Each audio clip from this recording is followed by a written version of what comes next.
Okay, well, welcome everyone to the very first CP Potluck. I'm Jamie with Cerebral Palsy Sunrise, and I have two special guests. I'm DJ with My CP Does Not Define Me and the Sports Menu Radio Show.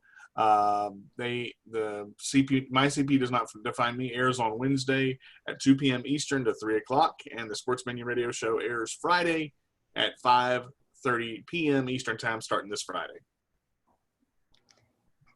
And my name is Whitney, and I host the Spastic Chatter podcast, and I upload every Monday. Excellent. So everyone, we all have our three independent channels for adults with CP, and a lot of us get some of the same questions. So we had the idea to put all of those questions in a bowl and pick one out and answer them as a group. So we're gonna see how many we can get through today in about a half an hour or so. So who would like to answer a question first? I'm gonna say ladies first, and Whitney, you can go first. How does that sound, DJ? Okay. That's good. That's good for me. Mama taught me to be a gentleman, so let's go with that. Okay. All right, so drum roll, Whitney. Ooh, which question is she gonna get? Ooh, this is a good one. We were just talking about this before the recording. Your question is marriage. How amazing is that? Okay, so tell us about marriage in your life, Whitney. Well, I just got engaged in October, so this is a very good question for me. It is. But the thing about specifically my life is that both me and my fiance have a physical disability. We're both in wheelchairs, so for insurance right now we rely on Medicaid, and we're both on Social Security. So that puts a I don't want to call it, or I'm going to call it what it is. It puts a hindrance on the aspect of marriage, because if we follow our hearts and get married, that screws up insurance. And as a person with a physical disability, we need insurance to get the right equipment and the doctor visits that we need. I have a backwood pump, which if I was to lose Medicaid, I'd have to pay $1,500 a month out of pocket just to pay for my pump. So I really need Medicaid. So that just puts a hindrance on things. So we're currently tackling that the marriage aspect right now. Yeah. How about you, Mr. Carter? I know that you are in a relationship with the lovely Miss Emily. How did you guys handle that? Well, let's see.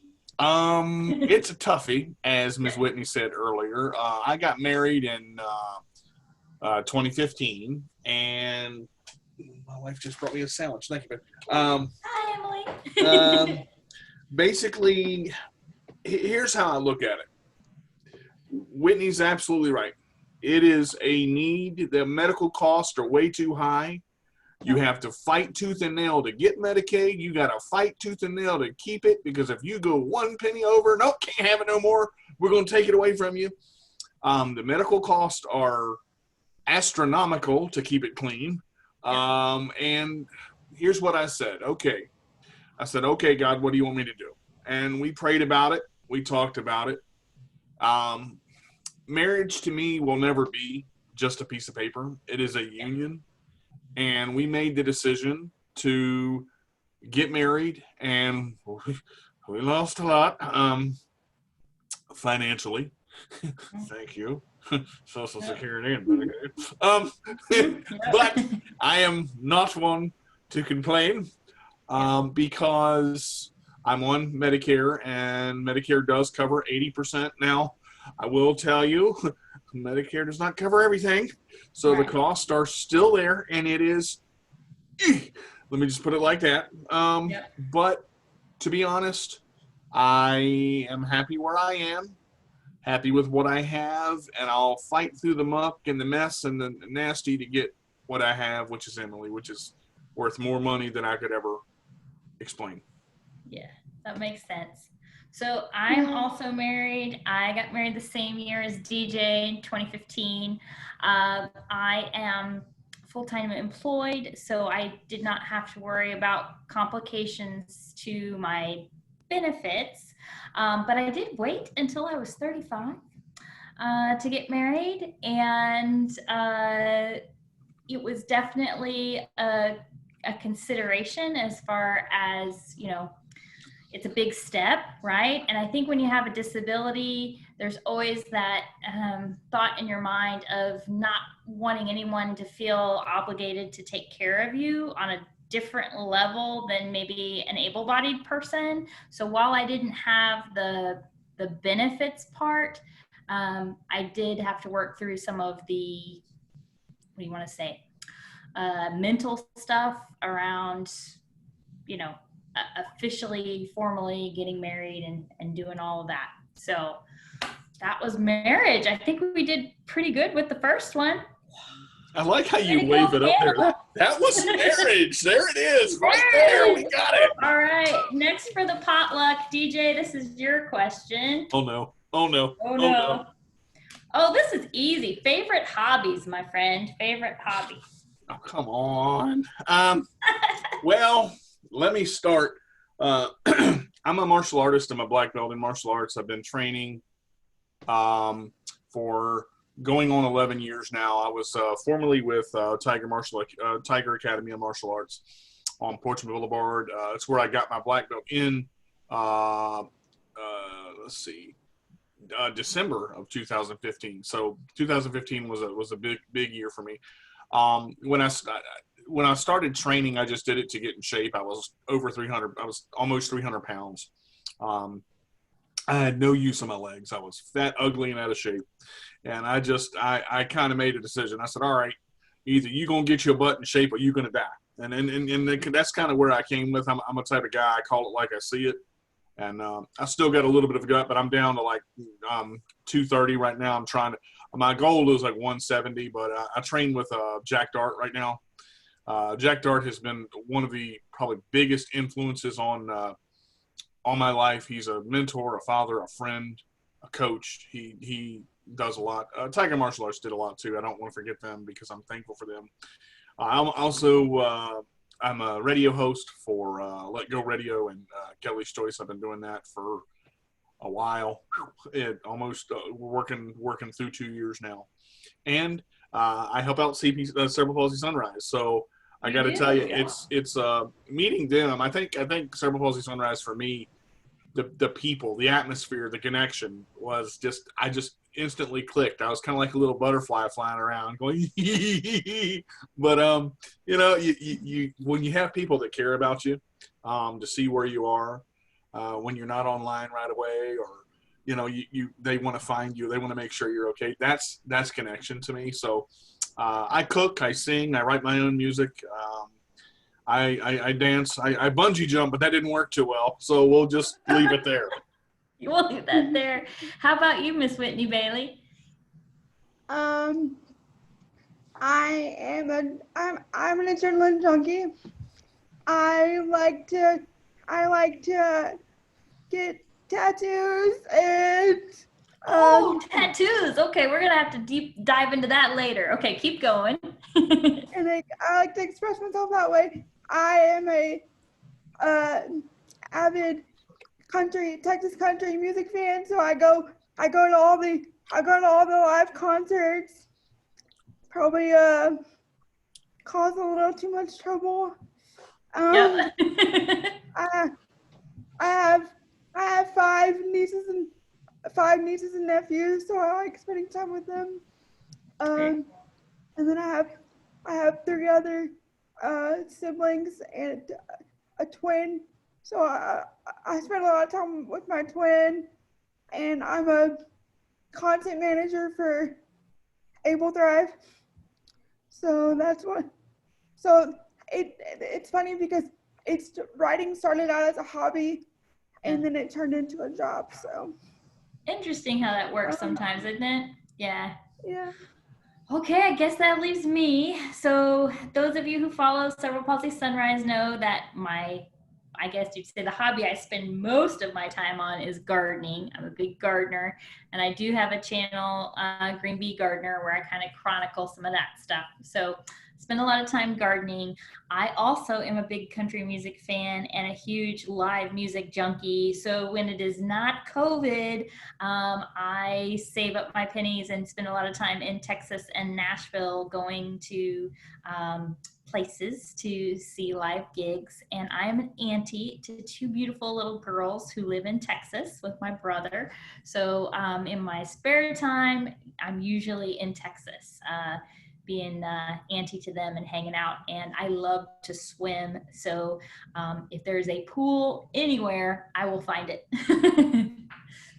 We need to get together in Texas, Jamie. We do need to get together in Texas. Yeah, everybody wants to hang out with Jamie. It's a thing. Like, no, come visit me. Ah! Yo, I definitely need to do a tour. Texas and Virginia are definitely top on the list. And I got to get to Jody in Montana too. So, but it's a bit cold up there right now. I told her that it needed to warm up before I could come visit. All right, so we're 2 questions down. Oh, this one's mine. All right, let's see what we get. Oh, I got an easy one too. Favorite TV show? That's a hard one. Yeah, well, I will say this. Since COVID, I watch a lot more TV than I used to, because can't go out and do as much as I used to. But my favorite thing right now is on Netflix. It's The Last Kingdom, and it's a series about early England before it was England. So that was one of my favorite TV shows. And then I watch a ton of YouTube because I'm a gardener. So I have like 4 garden channels that I watch on YouTube that I like. And let's see, what else? On the girly side of things, I have to admit, I like the show This Is Us. And that's a good show. Yeah, and that just finished up its season. We have to wait until after the summer's over, but that's probably like my favorite network TV show. So, all right, now you guys, what's your favorite shows? You want to go first, Steve? You can, Miss Whitney. Go ahead. Okay. I'm a fan of anything crime, anything like, I don't know, anything medical, crime, military. I'm all about military. I'm all about military. Like, I'm watching. So let me guess. Whitney's DVR is like NCIS, JAG, SWAT. Yes. Are we getting close? I'm gonna tell you a funny story. Really fast. Like the army recruiters like would come to our school, and they made everyone take the army thing to get into the army. They made everyone take the test, whether you had a disability or not. And I ended up scoring really high on it, and I would get like letters in the mail saying that they wanted me, but they didn't know that I was in the military. So like my twin was like, Winnie, one day you should just go up to the recruiter and be like, well, you wanted me, I'm right here.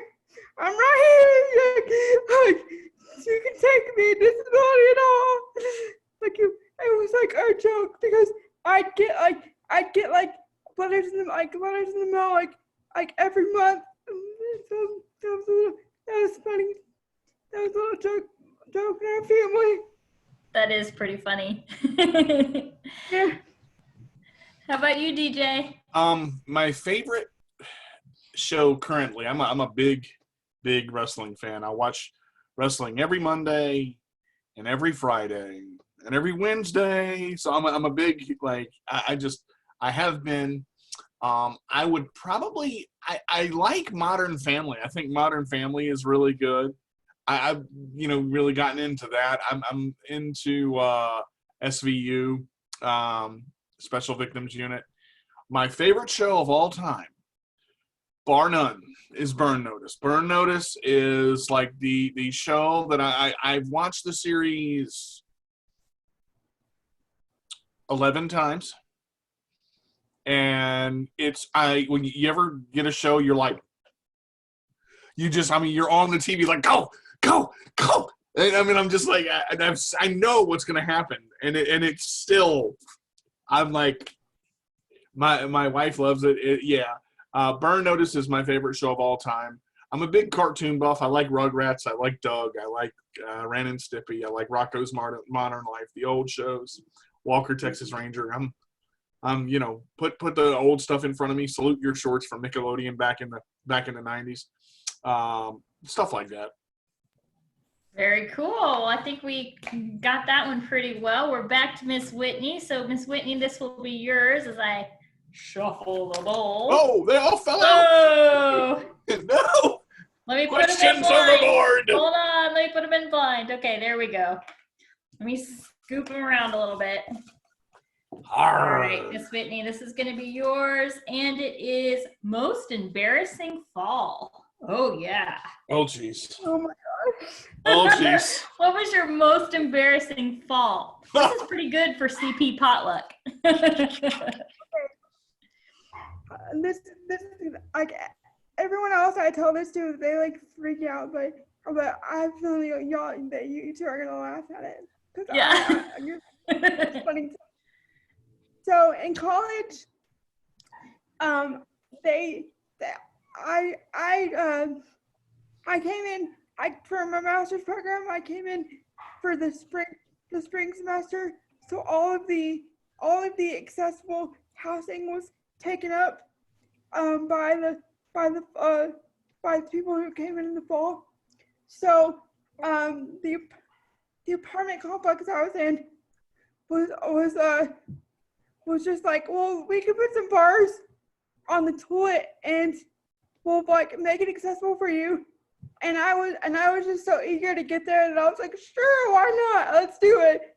And by that second month of doing that, I was transferring back into my wheelchair from the toilet, and the bathtub was right beside the toilet. I was in my chair and I startled or something. I went face first into the toilet. And not the bathtub. I went face first into the bathtub. And so I was stuck there, and nobody, I couldn't reach my phone because I was stuck. So I knew that my upstairs neighbors were always in the bathroom because they smoked pot in their bathroom, because I could always smell it and I could hear them doing it. So I knew that if I yelled loud enough that they could hear me. So I just started screaming, and by an hour or two rolled by, and they finally heard me screaming, and they went and found somebody to unlock the door, and I actually ended up having to go by ambulance to the hospital because I rubbed my hip bone raw from trying to get up. But yeah, I can laugh at it now because I tell people, ouch. I'm like, those Hurt people and embarrassing. Oh. Yeah, I was like, those guys probably thought they were on the worst trip ever because they just heard me screaming. Yeah, they probably did. They were like, what is that? Wow. So that is pretty embarrassing. So that takes the cake there, Whitney. That was the hardest fall I've ever done and the most embarrassing. Yeah. What about you, And DJ? Biggest wipeout? Well, I have so many. Like you can. Well, we're looking for the most embarrassing. We could do a whole show just on my top 10. Like, I would probably say my most embarrassing fall. I was 15, and I was going into the bathroom. I got a shower, did my thing, and I go to get out of the shower. Well, when I go to get out of the shower, I have to slide like a snake because I can't lift my leg up and go in that way. I slide in and slide out, totally in the buff, So I go, sorry. Here it comes. I go to slide out, and I slide out, and I'm like, okay, I'm good. And I get my stuff on enough to go to my room, and I get my crutches. Well, I'm standing up in the bathroom, and I go to step. Well, there's water, and I don't see it. And one crutch goes one way, and I catch it by the toilet. The other crutch goes the other way, and I catch it by the bathtub. Now, where my crutches go, my legs are going to go. So my left leg goes toward the toilet. My right leg goes toward the bathroom. I'm in my underwear, for the love of God, and whoo, sit right down, and my mom's at the store. Oh, So I instantly become Mickey Mouse. I do the splits, and I'm like, oh, God, oh, geez, oh, God, this is really bad.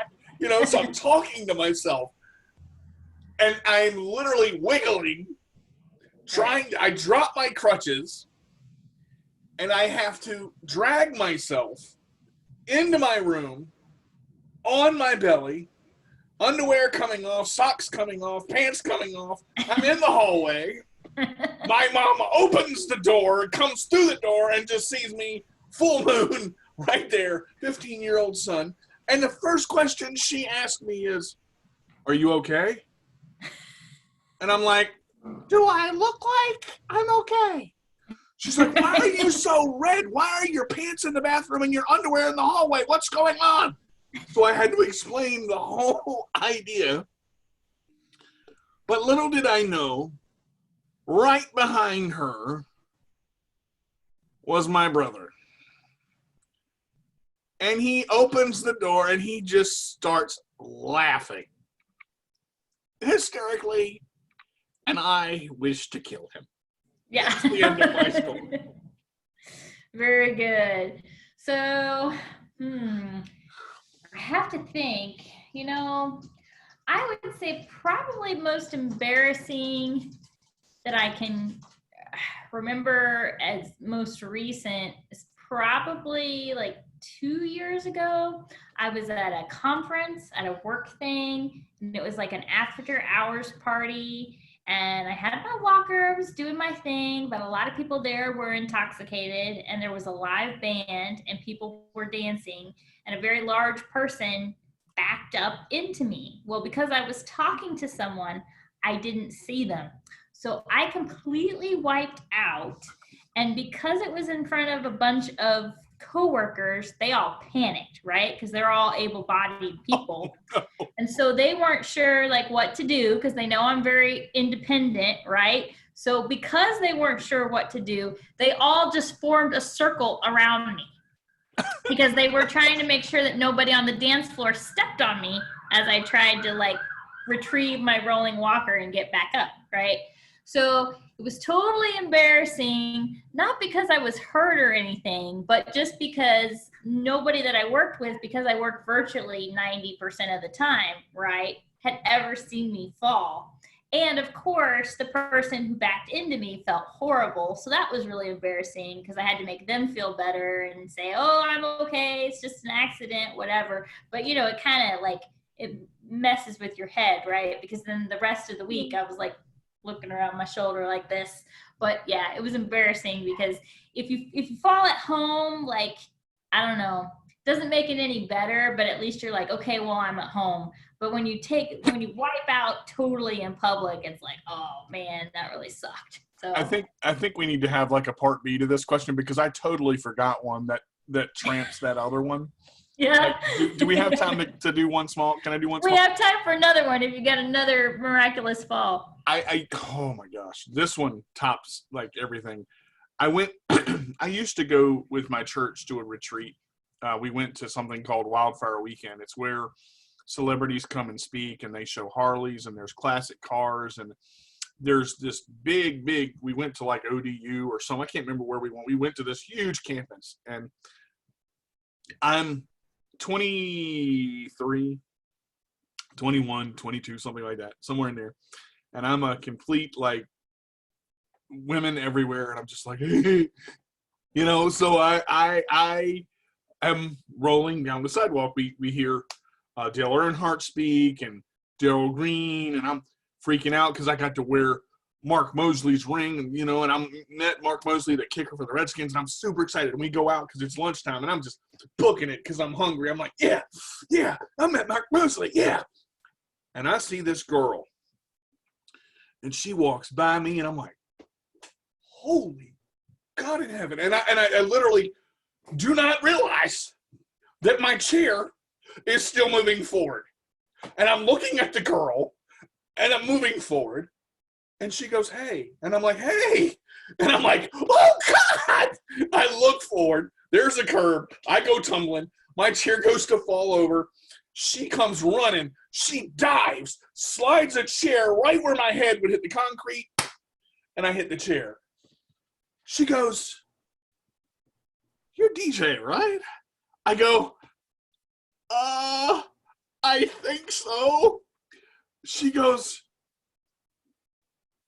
and she was heading toward this hot dog stand, right? There's this huge hot dog stand. I'm like, oh, I can get lunch there. She goes, the next time you want a free hot dog, don't be a daredevil. Just ask. So I did. I got a free hot dog. At least you got a free hot dog out of it, man. That was pretty good.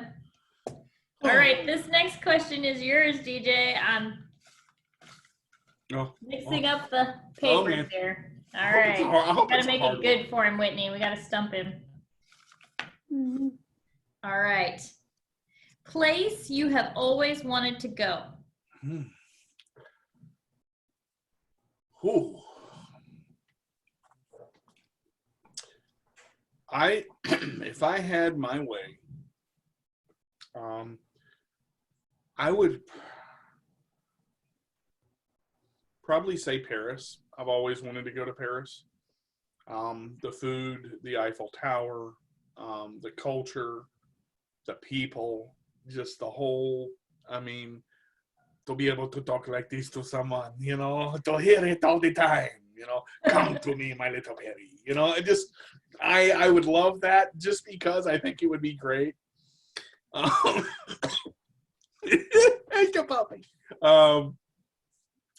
I've always wanted to go to Paris. Yeah, that would probably be the place I wanted to go. Hi, puppy. Your puppy. Just hi, everybody. What about you, Miss Whitney? Is there some place that you've always wanted to go? Well, in the United States, I've always wanted to go. My dream is to go to Nashville for like a week or. Oh, we need to do that together. That's one of my favorite places. But then, outside of the United States, I think Australia would be cool. Very nice. Good choices. I have always, and I have not been, I have always wanted to go to Alaska. I love to fish, and I've always wanted to go to Alaska to go salmon fishing. And not in the United States, I've always wanted to go to the Chelsea Flower Show in England. It's like the biggest flower show in the world, and I've never been to it, but I've always wanted to go. So I think those would be my two. All right, I guess we're back to me. Here we go. Ooh, this was Whitney's question. College experience. Ooh. So I would say my college experience was good. I went to a private Catholic college, enjoyed it, lived on campus my freshman year, then got an apartment the rest of the time. I was a residence assistant for 2 years, so I basically learned how to take care of drunk people. And college was great. It was a lot of fun. Life after college is a bit of a letdown, to be honest with you. Yep. But you get used to real it. world But college sucks. is a lot of fun. What about you, Miss Whitney? I agree with you. When I was graduating my bachelor's, I was like, can my job just be a full-time student? I want to stay here. But I loved college. It was a time where I found myself. I went to Stephen F. Austin State University. And that was about 4 hours away from my parents. My hometown.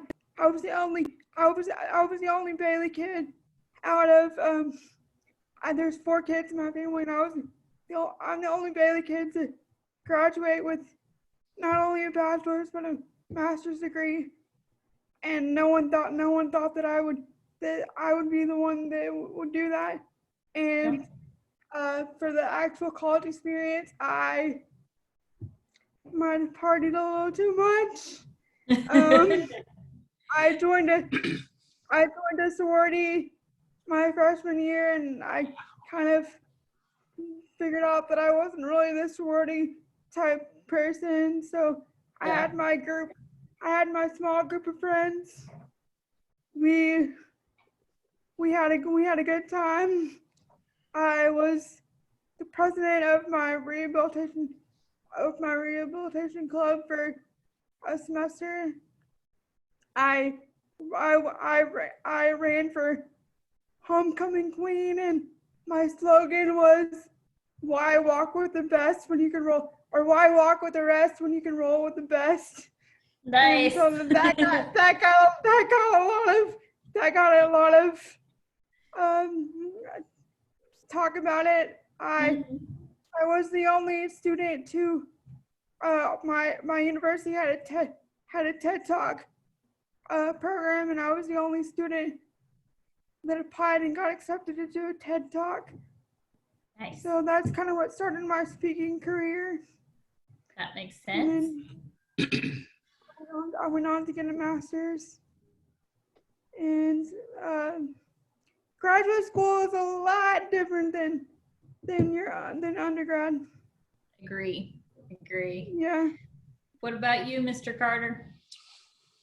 Well, I would say my college experience was some of the best years of my life. I always did good in school. I never considered myself, to quote Jim Carrey, the popular one. Just the.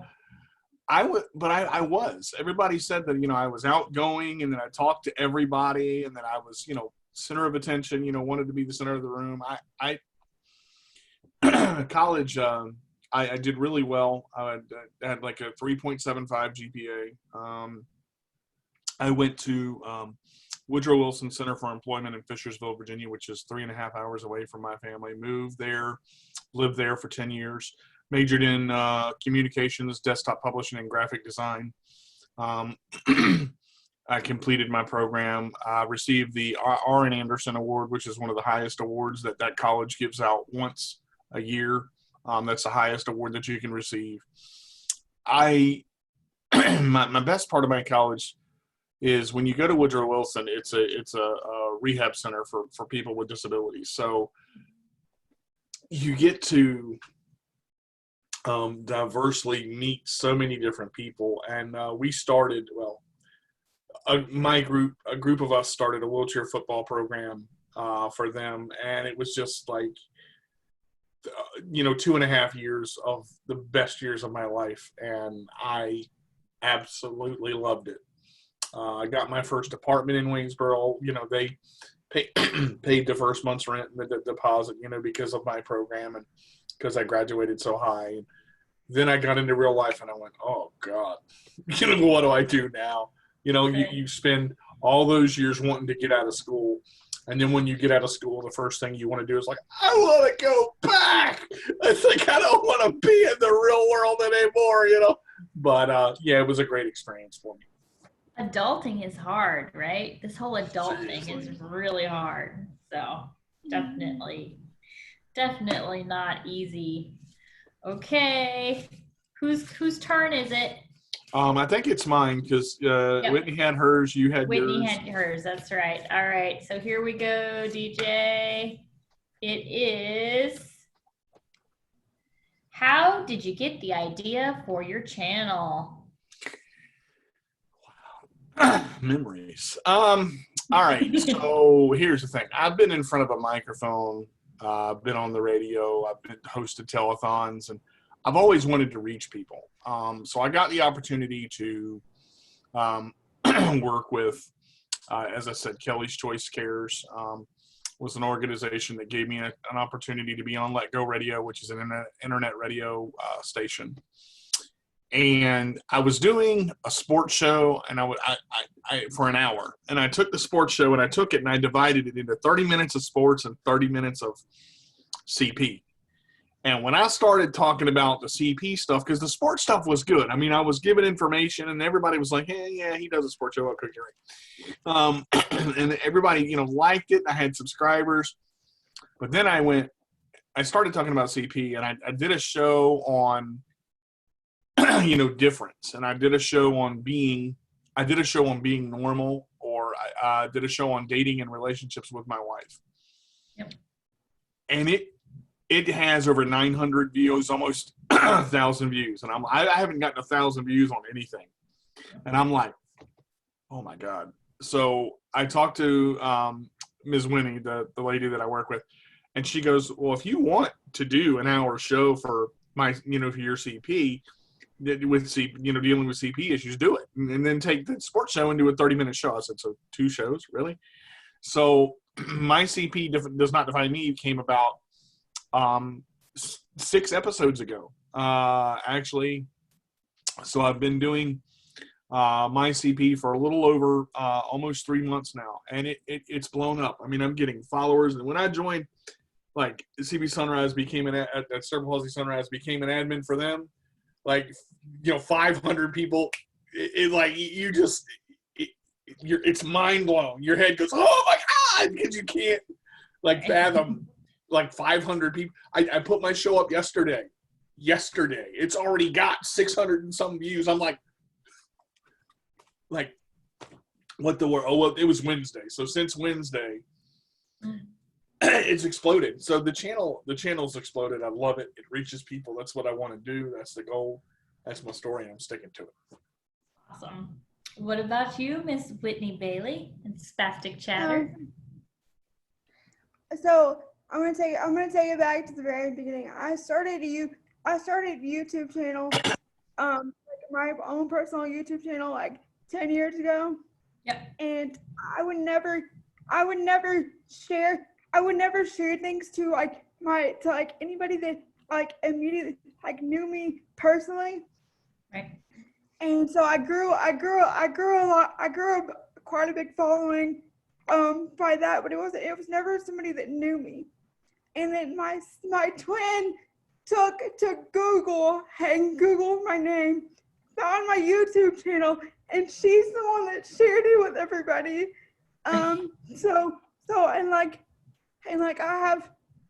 have videos that have over 200,000 views on it, but for Spastic Chat, I wanted to be able to reach more on my YouTube channel and be able to post consistently. And this quarantine gave me the idea because people were using platforms like Zoom. Right. And I work for Able Thrive, and we're primarily consistent on spinal cord injuries. So I saw that a lot of people in the spinal cord injury world were doing podcasts and having guests on their shows. And I was like, well, why can't we do this for people with cerebral palsy? Because it's really for adults. Besides our channels, right, there's really nothing out there for adults with cerebral palsy. So I was like, I'm gonna start a podcast, and I've only had it for like a month, and I have content scheduled to the second week of July now. Like Wow. it has like just taken off because there's really nothing, like I said, besides our 3 channels. If you Google it, there's really nothing out there for adults with cerebral palsy. Yep. So No, that is true. And just a little disclaimer and a little sign of I've taken hopefully it's not gonna do this. I'm not gonna do this anymore because I've matured. I've taken time off of YouTube and stuff because I don't know if you might have experienced this, Jamie, or I don't know about you, DJ, but there's people out there that have fetishes for people. Like the more disabled you are, the more they like you. So I've had to take off from YouTube because my stuff, my pictures and my videos were being distributed to unwanted sites. So that's just a little tidbit of why I've been on, of why it's been 10 years and like I've had gaps between there. That makes sense. And I think you discussed that with one of your other female guests on Spastic Chatter when you guys were talking about dating, right? So Yeah. if anybody wants to visit that episode, I forget which episode number, but I think it was like 2 or 3. Episode 2. Yeah. Episode 2, yeah. Episode 2 on Spastic Chatter, Whitney and her guest talk about dating and some of the things, good and bad, that can happen. So if that's of interest to you, check out Spastic Chatter episode 2. Let's see. Gosh.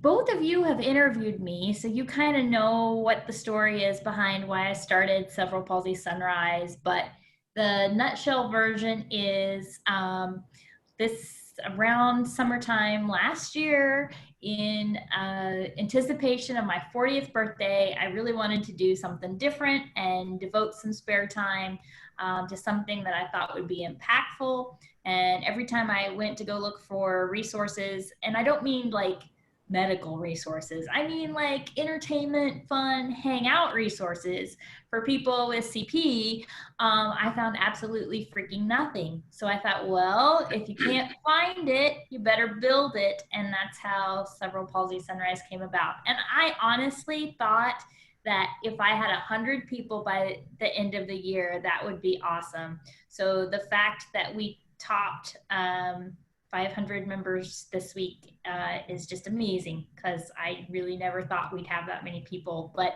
there are a lot of us adults out there with CP. So I think it's great that the 3 of us are really focusing on that group, because there's a ton of people focusing on the little people. And they're important too. Kids with CP are important too, but they've got like 1,000 people focusing on them. So I think it's cool that we handle the 18 and over side of things. Where are we on the member count now, Jamie? We are at like 504, I think, as of this morning. Look at that! Yeah! 504! Woo! 504, yeah. So it's pretty cool. So, well, I don't know about you guys, but I think this Cerebral Palsy Potluck was pretty fun, and we've still got more questions for another time when we decide to get together. What do you guys think? Did you enjoy it? Yeah, I think we should keep going, man. Well, I think that we probably will do another episode, because we don't want it to become too long for our viewers. So we got to put the pot in the microwave. Is that what you're telling me? We got to put the pot in the microwave and keep it simmering for another time. All right. But I would like to encourage whoever watches this on any of our 3 channels, if you want to send us questions, Send us questions. We have some more in the bowl, but we're more than happy to hear what your questions are. So Yep. I think that would be good. All right, so everybody, closing statement. Whitney, you go first. What kind of closing statement? Whatever you want. You're putting me on the spot, JD. Okay, DJ, you're a loudmouth. You go first. Closing statement, DJ. Wow. Time to think. Yeah, jeez. I feel special. DJ, you're a loudmouth. You go. I'm fine. I'm not emotional or anything. I'll just sit here. I would probably say a lot of people are going to tell you you can't. A lot are going to tell you you won't. But from the loudmouth perspective, you can and you will. The only obstacles you don't overcome are the ones you don't face up to. Yeah, that's true. Very profound closing statement there, DJ. Very good. I'm going to say what I always say at the end of our stuff, which is just remember, whether it's my channel, DJ channel, Whitney's channel, all of our channels, remember, you are not alone and we are here. Come see us and come join up. All right, Miss Whitney, are you ready now? Yeah. So I'm gonna leave y'all with one of my most favorite quotes that I live by. It's perseverance. The greater the obstacle, the more glory in overcoming it. So that's kind of a quote that sums up the premise of my channel and all the work that I'm trying to do, and I think it sums up pretty much all of our stuff. I think you're right. Yeah. Very cool. Well, I just have to say thank you so much, you guys, for agreeing to all come together on this lovely Friday afternoon. And I can't wait to do this again.